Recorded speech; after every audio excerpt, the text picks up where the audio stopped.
తీసిండి దయచేసి బైబిల్ 33వ వచనం నుండి, లోకాసు వార్త 24వ అధ్యాయం 33వ వచనం నుంచి చదువుండి. 33వ వచనం 24వ అధ్యాయం. అమ్మ చదవండి అమ్మా జాగ్రత్తగా. ఆ గడియలోని వారు లేచి యెరూషలేమునకు తిరిగి వెళ్ళగా 11 మంది శిష్యులు వారితో కూడా ఉన్నవారు కూడొచ్చారు. చాలమ్మా. కింద వచ్చిన నేను డైరెక్ట్గా వచనానికి వెళ్ళిపోతుంది, అంటే వరుసగా చదివించట్లేదు. అమ్మ 53వ వచనం వరకు దయచేసి మీరు రాసుకోండి, తర్వాత ఇంటికి వెళ్ళి చదువుకోండి. 29వ వచనం. యేసు ప్రభుని చూశారు. 37వ వచనం చదువుతున్నాను చూడండి. అయితే వారు దిగులు పడి భయాక్రాంతులై యేసు ప్రభుని చూసి ఏమనుకుంటున్నారంట? భూతం భూతం భూతం. పుట్టినట్లు ఏమని రాశాడు? ఇదేదో ఆత్మ. భూతం అంటే దురాత్మ అని. భూతం అంటే ఏంటి? దురాత్మ అని. ఏదో ఆత్మ ఇది, దురాత్మ ఇది, దెయ్యం దెయ్యం భూతం అని చెప్పేసి అందరూ ఏమైపోయారు? భయపడ్డారంట. అమ్మా ఎంతమంది చూశారు? ఎంతమంది అని చదువుకున్నాం మనం? 11 మంది శిష్యులు. అంతే కదా? ఏమైనా తేడా ఉందా? లేదు. సరేనా? కిందికి వెళ్దామండి.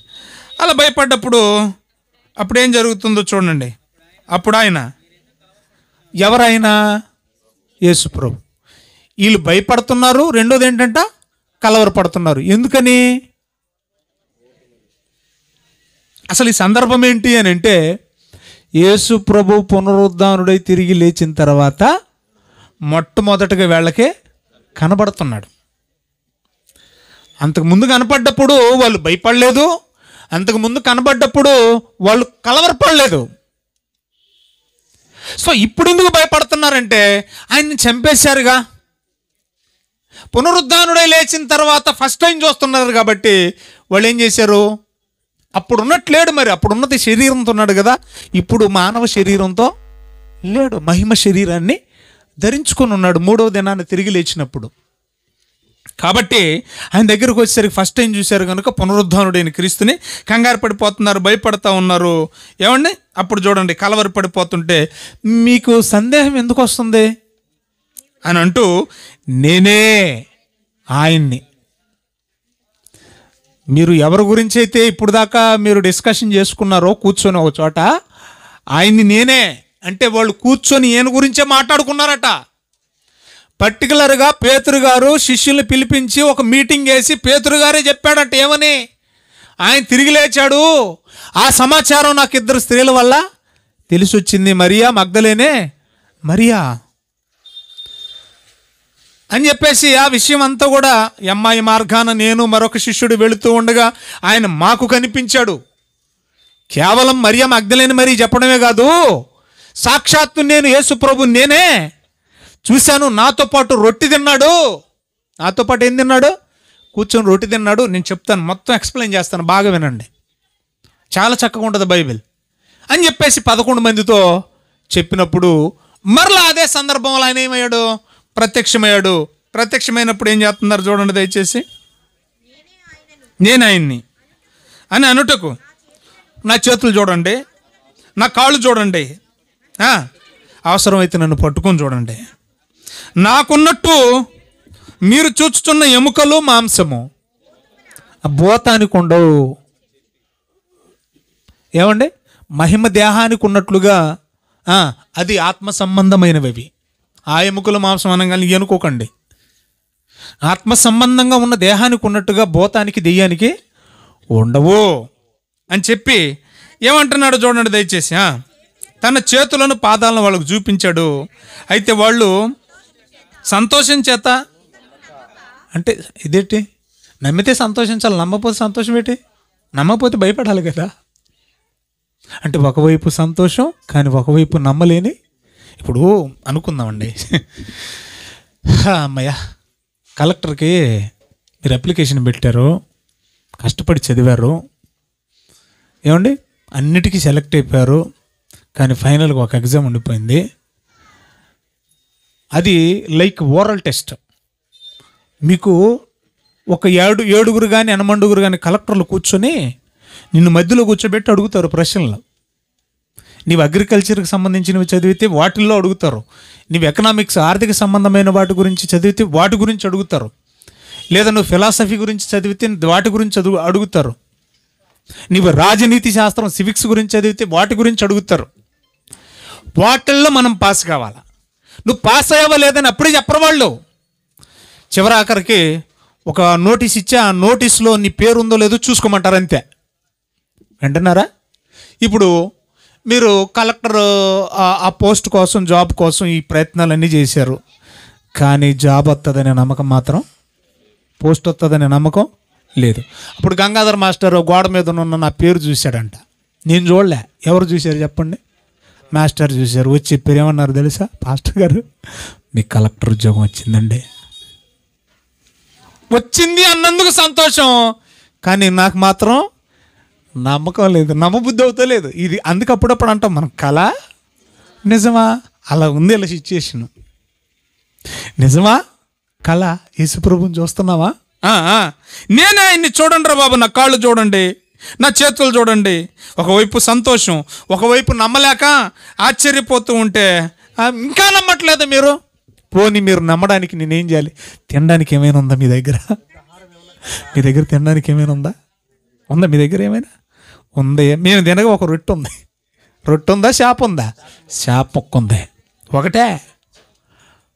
తీసారండి, అయితే తింటాను. అప్పుడన్నా నమ్ముతారా అని అంటే ఇచ్చారు.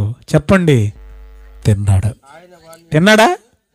తినేసి ఆ తర్వాత నమ్మారా లేదా? నమ్మారు. ఇది విషయం. ఆయన వచ్చినప్పుడు ఎంతమంది ఉన్నారని ఉంది బైబిల్ ఇప్పుడు మనం చదివినప్పుడు.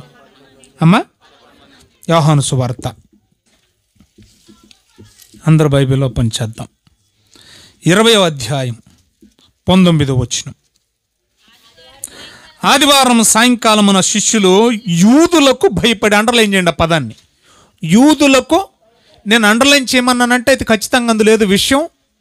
చెప్పండి, ఉండాలి, ఉంటుంది. యూదులకు భయపడి తాము కూడి ఉన్న ఇంటి తలుపులు మూసేసుకొని ఏం చేశారంట? ఒక ఇంట్లో ఉన్నారంట. ఆదివారం. ఏ రోజు అది? ఆదివారం, రైట్. సాయంకాల వేళ చీకటి పడ్డప్పుడు ఒక గదిలో ఉన్నారంట. ఆ గదిలో ఉండి ఏం చేశారంట? గొళ్ళె పెట్టేసుకున్నారట. ఎందుకంటే యూదులకు భయపడి. ఎందుకు భయపడాలి? యేసు ప్రభునే చంపేస్తే యేసు ప్రభు నామాన్ని జపిస్తే బతకనిస్తారా? చెప్పండి అమ్మా.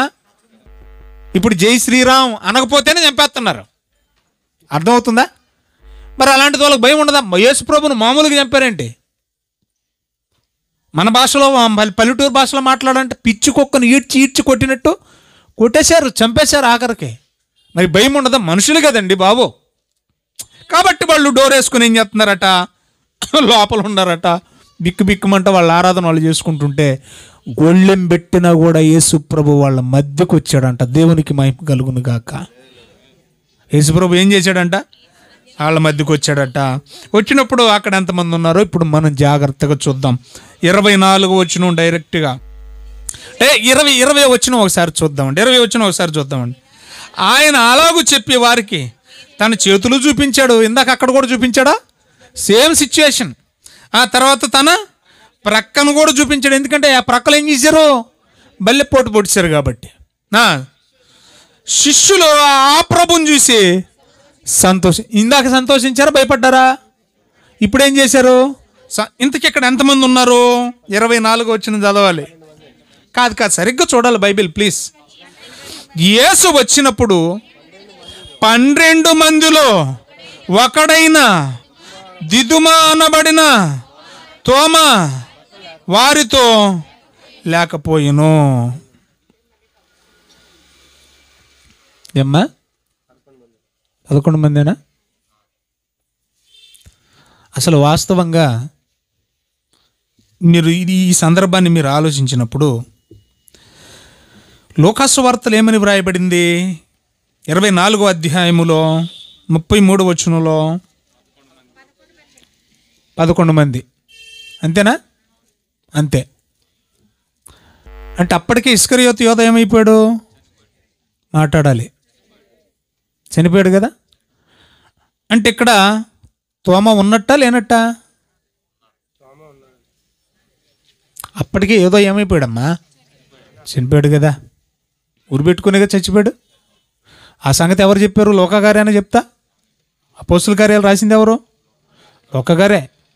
రైట్. ఇప్పుడు 11 మంది అన్నాడు కదా, అంటే ఇప్పుడు ఉన్నాడా లేడా? ఎప్పుడు? శాప మొక్క తిన్నప్పుడు, భయపడ్డప్పుడు. ఉన్నట్ట లేనట్ట? నిజం చెప్పండి. ఉన్నాడు. కానీ ఇక్కడేమనుంది బైబిల్లో? అదే సందర్భాన్ని యోహాను సువార్తలో ఏమని చెబుతున్నాడు? ఏమంటే 12 మందిలో, అంటే 12 మందే. ఒకవేళ యోధా చనిపోయినా కూడా 12 మందిలో ఒకడే కదేనా? ఇక్కడ 12 మందిలో ఒకడు 11వ వాడు, 7వ వాడు, 6వ వాడు అని చెప్పట్లా. 12 మంది శిష్యులు, ఆ లెక్కకు 12 మంది అయినా యోధా చనిపోయాడు కాబట్టి వాళ్ళల్లో ఒకడైనా తోమ లేడు అని చెప్తున్నాడు, అంతే. అర్థమవుతుంది మీకు విషయం? రైట్. లూకా సువార్తలో చూస్తే మనకేమనుంది? ఉన్నాడు అని ఉంది. అది యోహాను సువార్తలో చూస్తే చాలా పర్టికులర్గా రాశాడు. ఏమన్నా తెలుసా?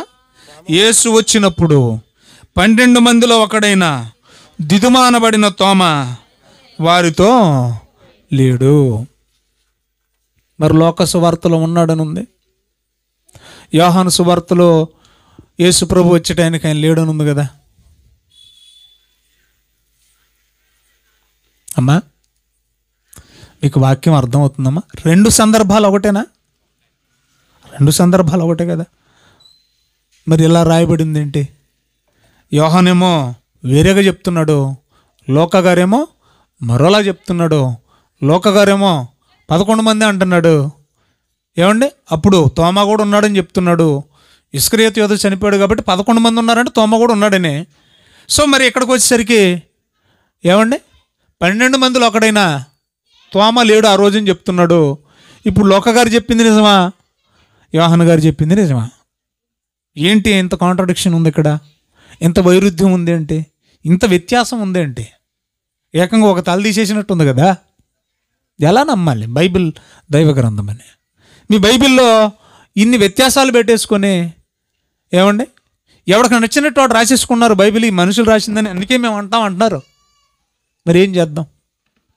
పరిశుద్ధాత్మ ప్రేరణతో వ్రాయబడితే ఏమండి ఎక్కడ బైబిల్ అనేది వ్యతిరేకించదు. అందరిని ప్రేరేపించింది ఆత్మ అయితే, రాసింది మనుషులైనా రేపే రాపించింది ఎవరు? ఒక్కడై ఉన్న పరిశుద్ధాత్ముడు. ఒక్కని ఆలోచనలు అయితే మరి ఇంత వ్యత్యాసం ఎందుకుంది? ఇప్పుడు విషయం చెప్తాను, జాగ్రత్తగా వినాలి. బైబిల్లో వ్యత్యాసం ఉండదు, నీ బుర్రలో తేడా ఉంటుంది అంతే. రాత్రి నేను చెప్పాను కదా, ఏమండి యెరూషలేము వెలుపట శ్రమ పడడం వల్ల పడదనేది ఎలా బుర్ర లేకుండా అర్థం చేసుకున్నారో ఇది అలాగే ఉంటుంది. చాలా బాగుంటుందండి వాక్యం.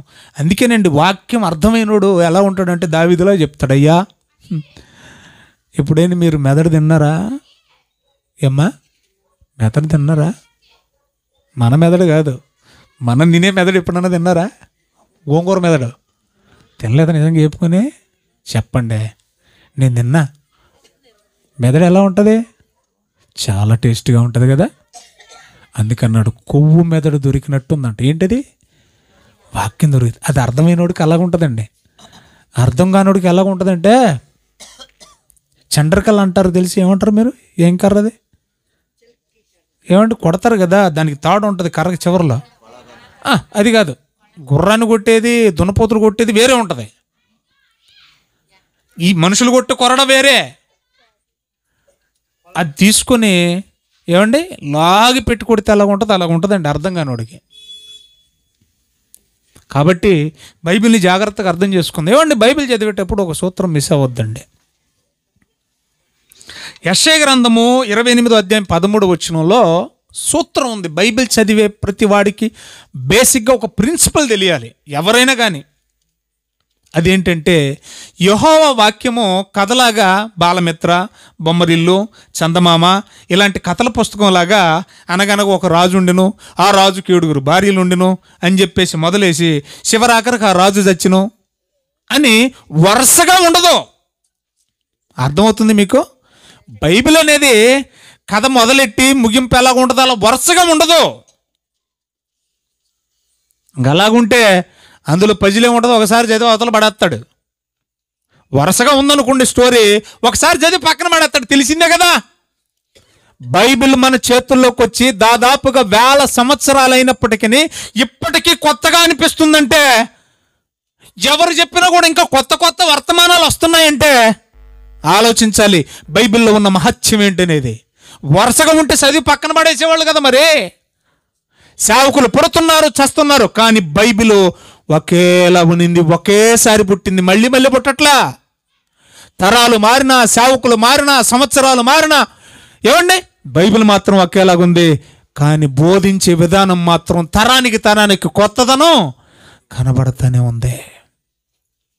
అందుకే దీన్ని అన్నాడు, నీటి బుగ్గ, జీవ జలపు బుగ్గ ఊట ఊరుతానే ఉంటుంది అది కొత్తగా. అర్థమవుతుంది మీకు? కొత్తగా అనేది ఊరుతూనే ఊట ఉంటుందండి. బైబిల్కున్న గొప్పతనం అది. ఈ ప్రిన్సిపల్ తెలియాలండి, బైబిల్ అర్థం కావాలంటే. యెహోవా వాక్యం అంట కథల పుస్తకం లాగా ఉండదంట. ఆ వాక్యం ఒక సందర్భం ఒక చోట కొంత మొదలైతే, కొంత ఇచ్చట మొదలైతే ఆదికాండంలో, మరి కొంత ఎచ్చటో ఉంటుందంట. అర్థమవుతుంది మీకు? అంటే వెంటనే దాని కొనసాగింపు ఉండదు. ఒక పజిల్ లాంటిది. ఎలాంటిది చెప్పండి బైబిల్? ఒక పజిల్ లాంటిది. మరి ఈనాడు పేపర్ వచ్చినప్పుడు సండే ఒక మ్యాగజైన్ వస్తుంది. అందులో పర్టికులర్గా గజిబిజిగా ఏమంటే ఒక దారులు గీసేస్తాడండి.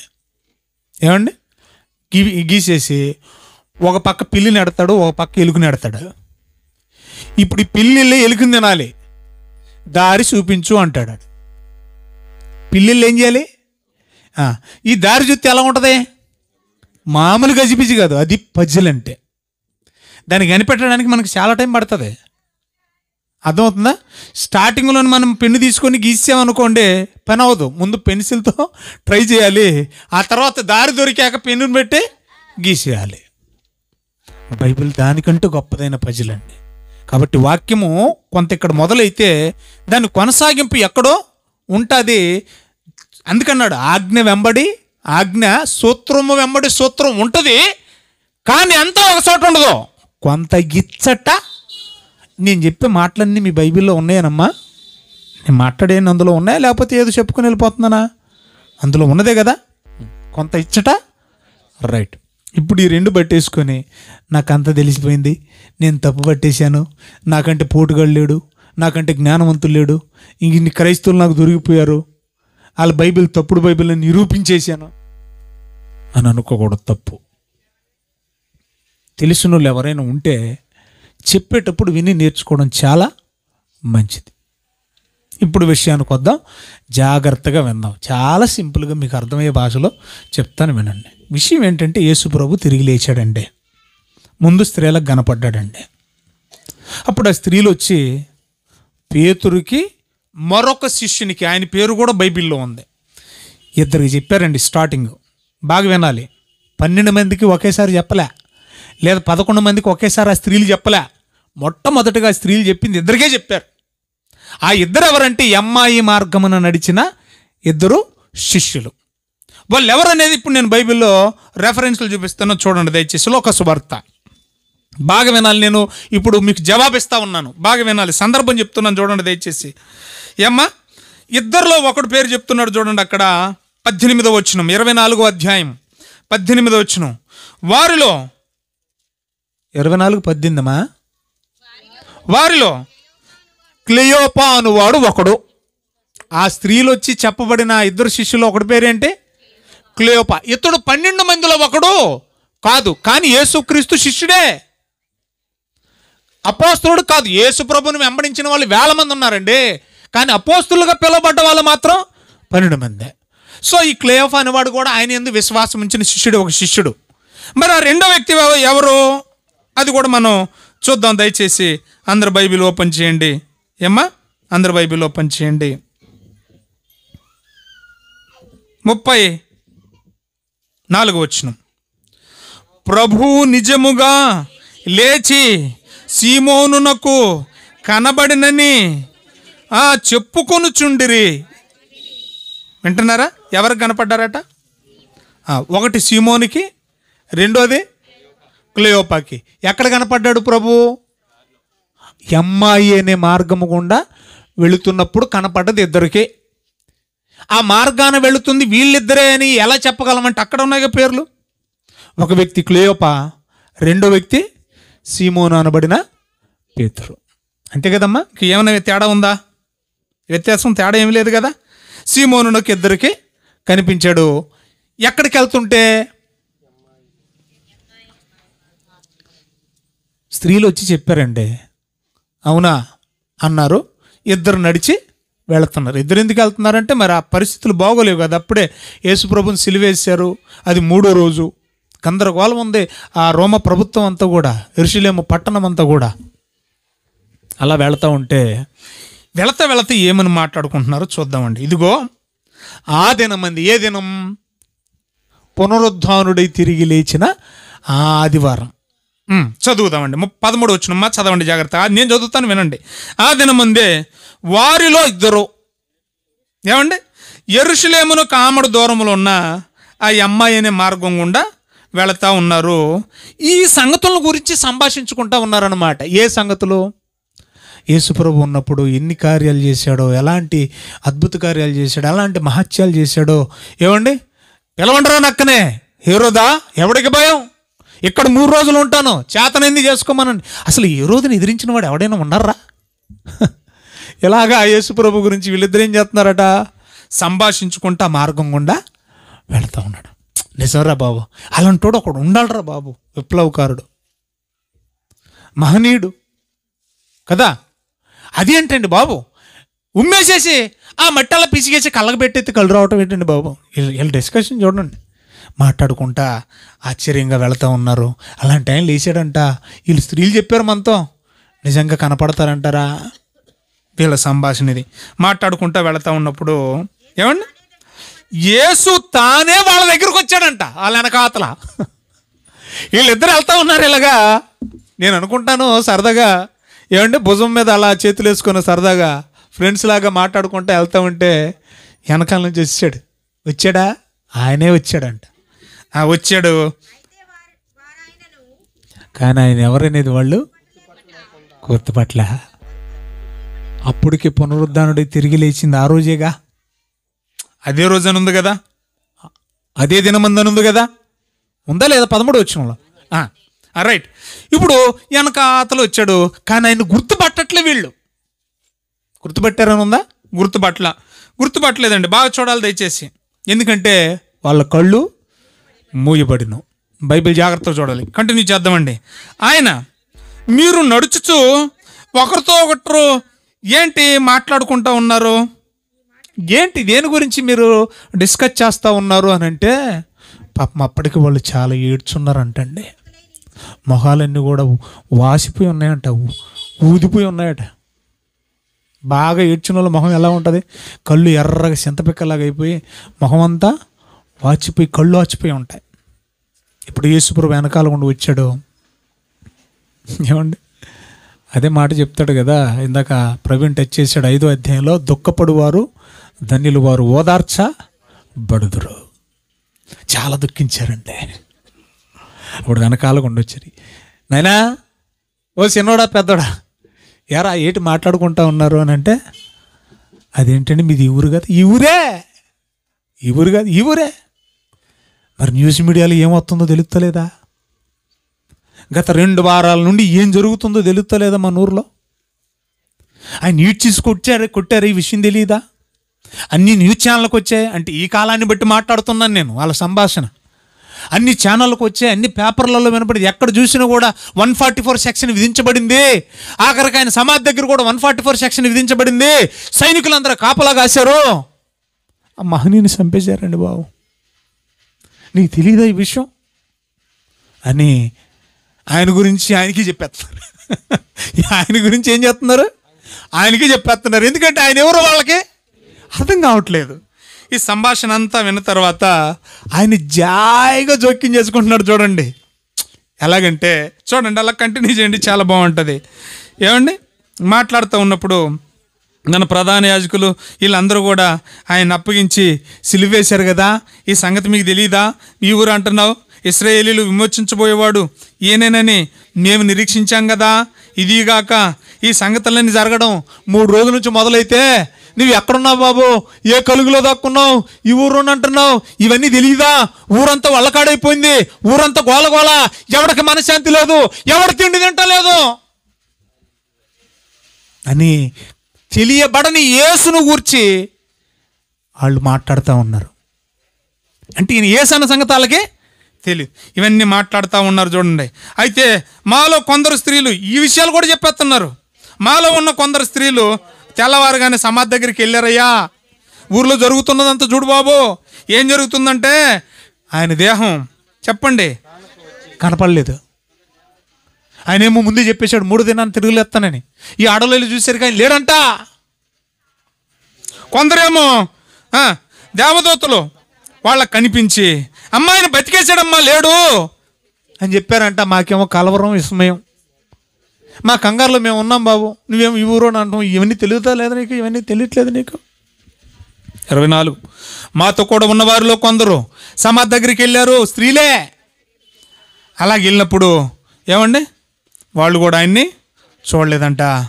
అందుకైనా ఇంతవరకు సంభాషణ ఎవరెవరికి మధ్య జరిగింది?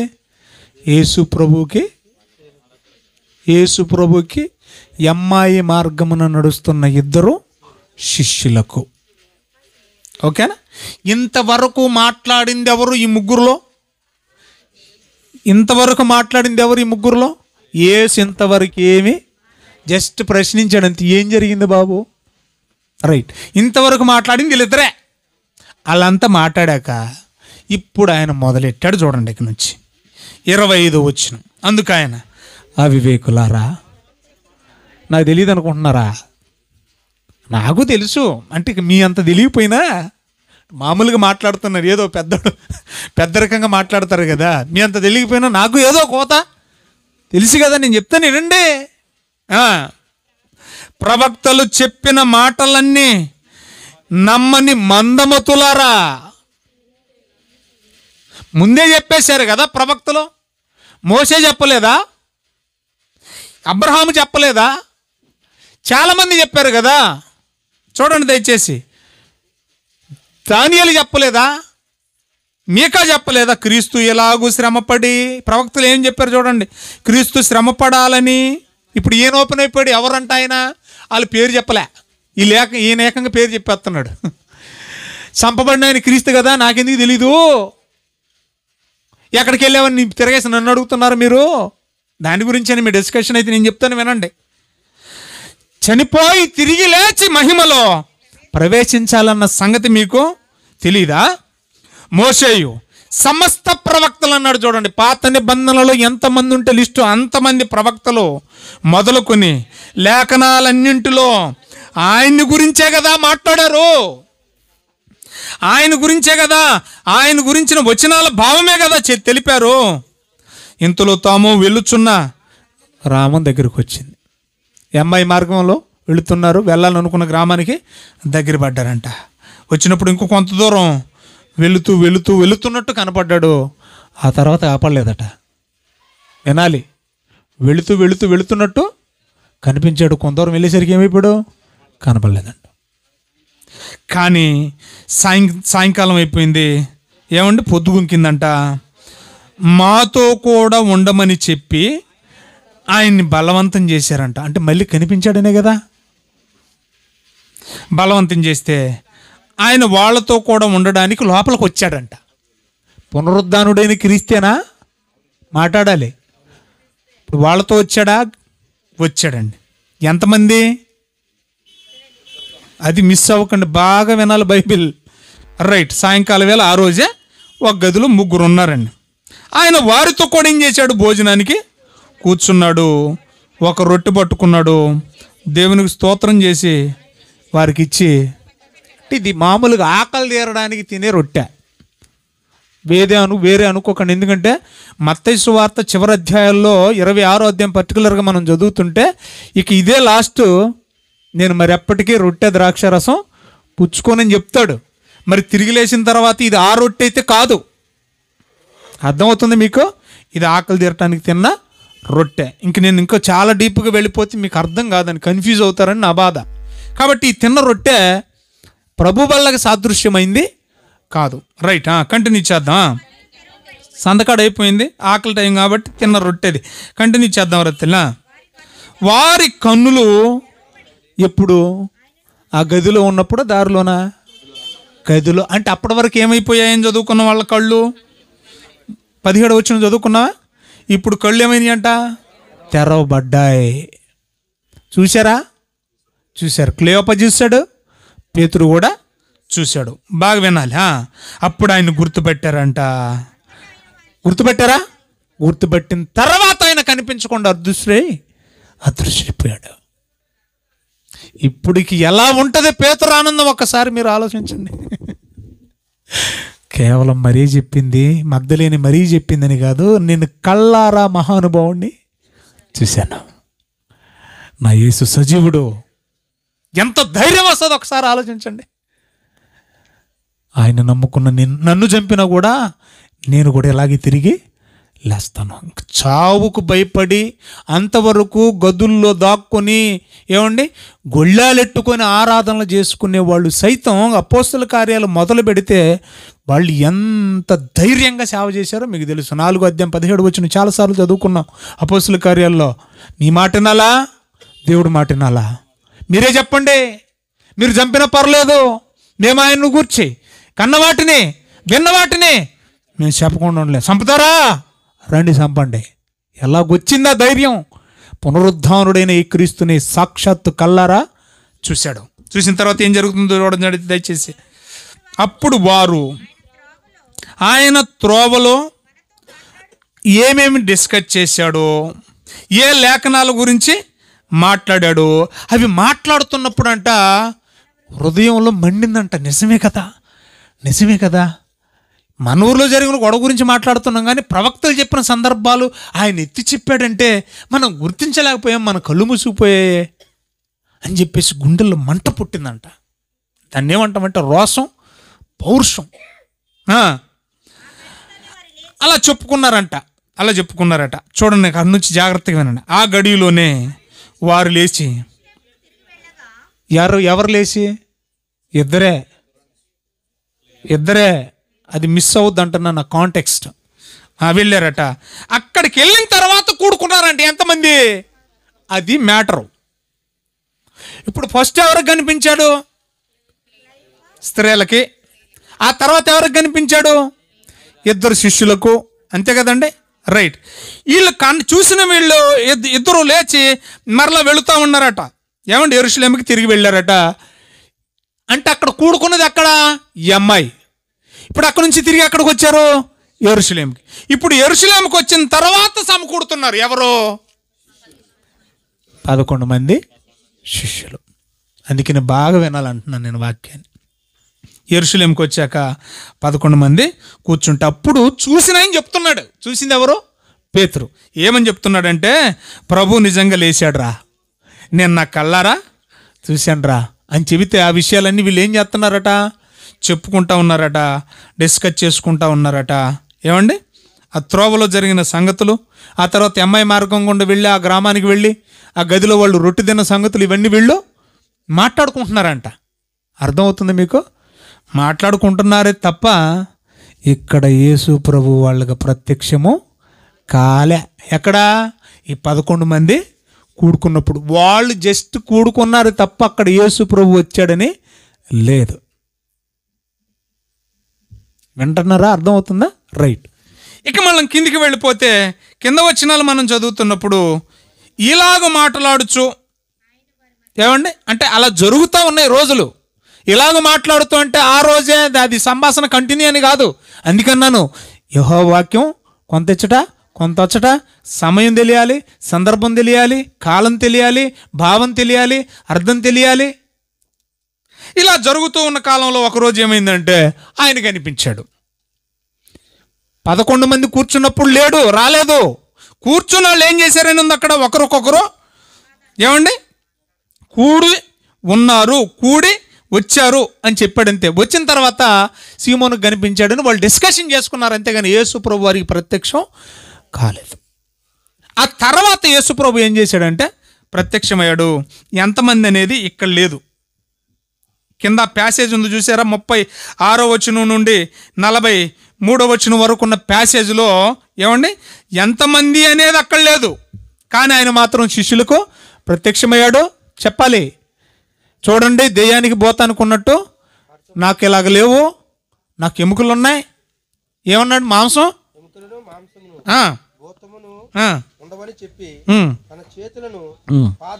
చూపించి ఆయన రుజువు చేసుకున్నాడు.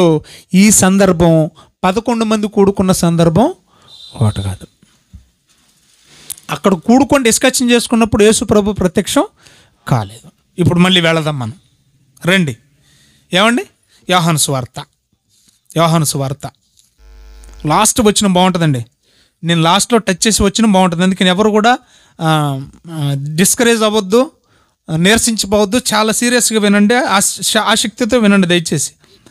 చదువుదామమ్మా దయచేసి. ఆదివారం సాయంకాలం 19వ వచనం. ఆదివారం, ఏ ఆదివారం ఇది? అదే మరి, ఏ ఆదివారం ఇది?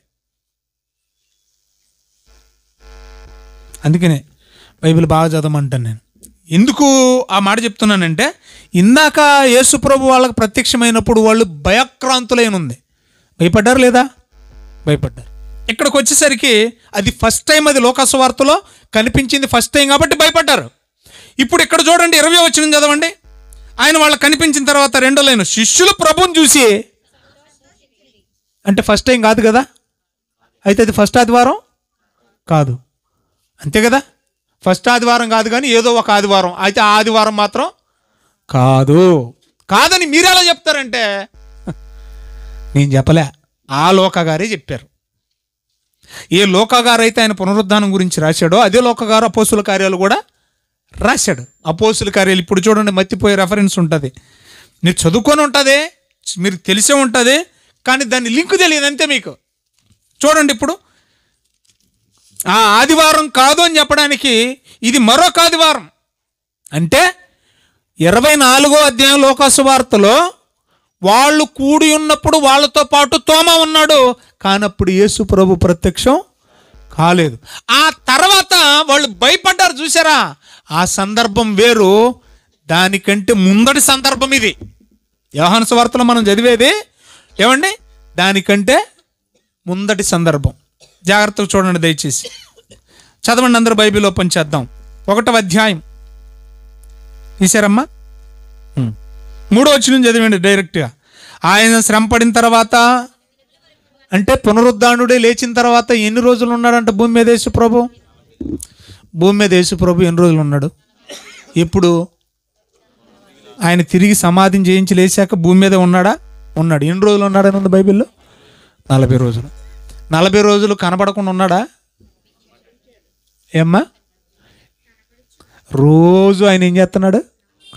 రోజు కనపడుతూనే ఉన్నాడు. 40 రోజులు కనపడ్డాడు. కనపడి ఏం చేస్తున్నాడు ఆయన?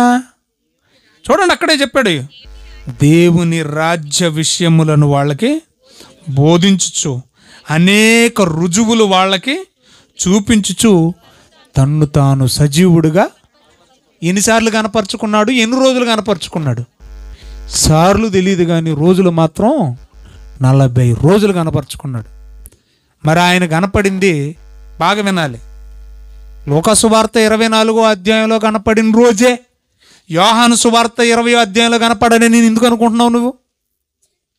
ఆయన కనపడింది పునరుద్ధానుడై తిరిగి లేచిన ఆ రోజే. పేతురికి ఆ క్లేయోఫాకు కనపడ్డ రోజే.